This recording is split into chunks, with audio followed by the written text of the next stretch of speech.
I absolutely do think forced marriage is a big issue in the UK. This was happening 35 years ago. It happened to me and my sisters. We were born in Britain. It was happening then. People say it's more prevalent now. Actually, it was prevalent then. There is more awareness now.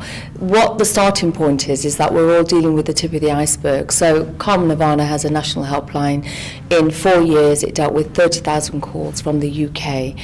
Now we're dealing with 720 calls a month to the national helpline, missing around 221 a month because we don't have the capacity to receive them all. And that's just the tip. And what we say is that beneath the iceberg there are hundreds of thousands we've yet to reach, because forced marriage and honour crimes are hidden crimes, and also our victims always have multiple perpetrators, mum, dad, aunties, uncles, etc. So they're very isolated, so reporting for them is extremely difficult. Again, if I look at the government's forced marriage unit and Karma Nivarna's helpline statistics, in the main they're women, but we mustn't forget men. 28% of the government's forced marriage unit case portfolio are men, 18% of ours are men. So this affects men and women. I think we need to do a lot more work around male reporting to get them to report to helplines. But in the main it's women. 65% of our cases are South Asian cases, so they're situated within Indian, Pakistani, Hindu, Bangladeshi communities. But you also have to have regard for the other 35%, and that is a reflection of Britain and what settled communities we're seeing now, and emerging communities. So Kurdish, Iranian, Afghan, Somalian, African.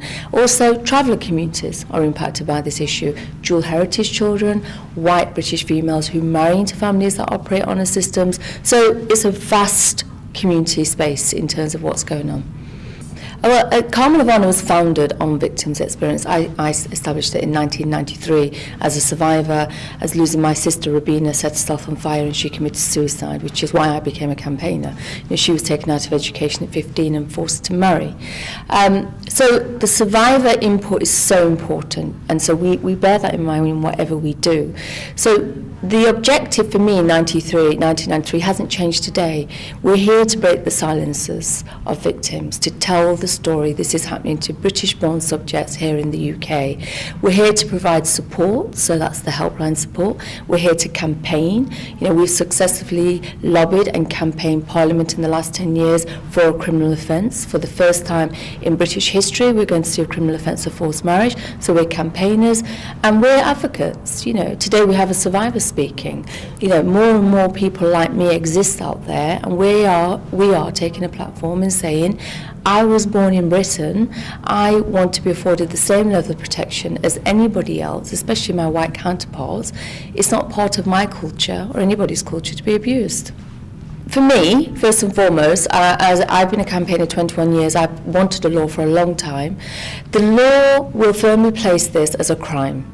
There are people out there who think it's part of your tradition, it's part of your culture to go through the forced marriage. When hundreds of girls go missing from our school rolls every year at risk of forced marriage, some teachers are not checking how they are, where they are, because they think it's what they do, isn't it? It's part of their culture. So this firmly places it as a crime. So it will send out a very strong message. It will also enable the victim to own it as a crime. I couldn't say to my mother when I was 14 years old, when she wanted me to marry this man in this picture, you can't do this to me, it's against the law. For the first time, and during the 16th, a victim will be able to own this as a crime. I hope it will shift a mindset nationally for those people who are not affected by these issues in Britain. Will finally sit up and know this is happening in Britain and it's an issue for British people. So it becomes part of their business. And for professionals, police, health, teachers who are worried about offending communities, who turn a blind eye because they fear being called a racist and all the rest of it, they can own this for what it is, child protection and public protection. So it gives them the confidence to respond to this. Well, the event in Dorset in Poole is one of 21 roadshows we're doing across the UK at the moment. My team are in Sheffield today. I was in Wolverhampton yesterday, Newcastle next week. We're going across the whole of the UK. So this is one of 21.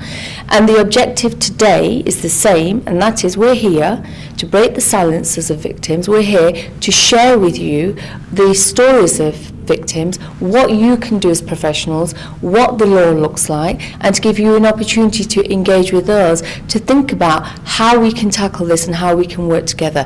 The good thing about being in Dorset and Poole for me is that Dorset and Poole does not have a significant minority group, okay? And yet they're hosting an event with the knowledge that those minority groups that you have will be more isolated here because you don't have significant minority groups. And it's a credit to Dorset and Poole to host such an event because that is a sign of their commitment. They haven't thought like some towns that don't have significant minority groups, oh, we don't need to do this in our town because we haven't got many of them. So they're hosting it in the knowledge that this is part of their business. And it's more of a reason to do it because we haven't got significant groups. And I'm really pleased with that fact. If anybody knows anybody that is going through honour crimes or forced marriages, or if somebody's listening to this and they're going through it right now, the first thing I want to tell you is that nobody has to go through with a forced marriage or any form of abuse in the name of so-called honour. Break the silence, pick up the phone and call 0800 5999 247. Our helpline is confidential. We never talk to your family members. It's there for professionals to discuss cases. Our call handlers are all trained. They understand exactly what you're going through.